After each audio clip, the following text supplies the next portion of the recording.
हाय, क्या आप भी इको फ्रेंडली लाइफस्टाइल जीना चाहते हैं और आपको लग रहा है कि ये बहुत ही मुश्किल है? वेल, आज मैं आपको 3 छोटे छोटे स्टेप्स बताऊंगा जिससे आप इको फ्रेंडली लाइफस्टाइल जीने की शुरुआत कर सकते हैं। Step number 1, shop locally. मतलब कुछ भी खरीदने के लिए पहले अपने आसपास की शॉप्स को प्रेफर करें। अब आप सोच रहे होंगे कि ये स्टेप हमें इको फ्रेंडली कैसे बनाता है? एक्चुअली जब हम लोकली शॉप करते हैं तो इससे ट्रांसपोर्टेशन, पैकेजिंग और मेंटेनेंस से होने वाले कार्बन इमिशन को हम बचा सकते हैं। कैसे?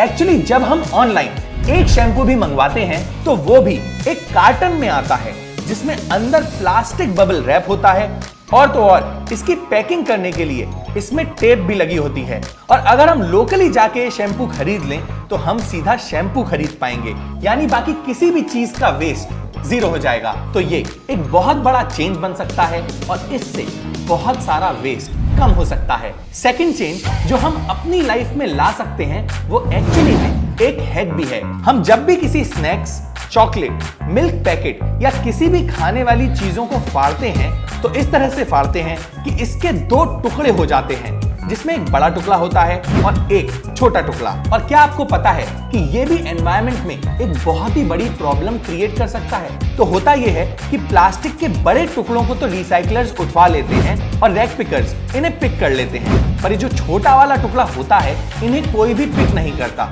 और ये सालों तक ऐसे ही हमारी अर्थ को पॉल्यूट करते रहते हैं। ये वही प्लास्टिक के टुकड़े होते हैं जो ओवर टाइम माइक्रो प्लास्टिक में कन्वर्ट हो जाते हैं और oceans, soil and overall environment को पॉल्यूट करते रहते हैं। इतना ही नहीं, ये छोटे छोटे टुकड़े जब खाने में मिल जाते हैं और स्ट्रीट एनिमल्स जब इनको खाते हैं तो ये छोटे टुकड़े उन एनिमल्स के पेट में चले जाते हैं, जिससे स्ट्रीट एनिमल्स को बहुत सारी बीमारियों को फेस करना पड़ता है। और इस बड़ी सी प्रॉब्लम का सॉल्यूशन बड़ा छोटा सा है कि नेक्स्ट टाइम आप जब भी किसी रैपर को टेयर करें तो ध्यान दें कि इसका छोटा टुकड़ा इसके बड़े टुकड़े से हमेशा अटैच्ड रहे, या फिर इस तरह से ऊपर से इसे खोल दें और कोशिश करें कि इन प्लास्टिक रैपर्स को रिसाइकलर्स तक पहुंचाया जाए। है ना, एकदम सिंपल और सुपर इफेक्टिव तरीका। तीसरा स्टेप है से नो टू टिश्यूज।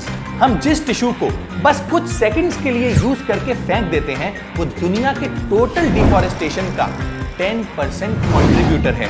रिपोर्ट्स के हिसाब से हम हर दिन 27,000 ट्रीज को टिश्यूज बनाने के लिए काटते हैं और एक तरफ हम ट्रीज को सेव करने के लिए बड़ी बड़ी बातें करते हैं, वहीं दूसरी तरफ हम इन ट्रीज को काट के बनने वाले प्रोडक्ट्स को यूज करके प्रमोट कर रहे हैं। स्ट्रेंजली इंडिया में तो टिश्यूज का यूज भी रीसेंट पास्ट में ही बूम हुआ है। हम तो हमेशा से ही रुमाल यूज करते आए हैं। इन रुमाल की सबसे अच्छी बात यह है कि ये रीयूजेबल होते हैं और ये हर दिन हजारों पेड़ को कटने से बचा सकते हैं। सो इट्स टाइम कि हम टिश्यूज को रुमाल से फिर से रिप्लेस कर दें। इन 3 बेसिक स्टेप से हम इको फ्रेंडली लाइफस्टाइल जीने की शुरुआत तो कर ही सकते हैं। तो अगर आपको लगता है कि आपने इस वीडियो से कुछ नया सीखा तो इस वीडियो को शेयर करके और लोगों को इन स्टेप्स के बारे में जरूर बताइएगा, सो दैट और लोग इको फ्रेंडली लाइफस्टाइल लीड करना स्टार्ट कर दें। That's it for this video. See you next Sunday.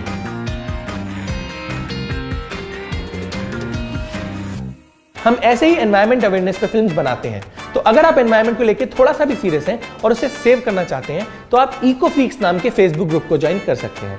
इसमें हम ऐसे लोगों की कम्युनिटी बनाना चाहते हैं जो एनवायरमेंट के बेटरमेंट के लिए कुछ कर रहे हैं। तो अगर आप किसी ऐसे को जानते हैं या आप खुद कुछ ऐसा कर रहे हैं तो आप इस ग्रुप में जाके पोस्ट कर सकते हैं, सो दैट और लोगों को इसके बारे में पता चले। लिंक डिस्क्रिप्शन में मेंशन है। Thank you and take care.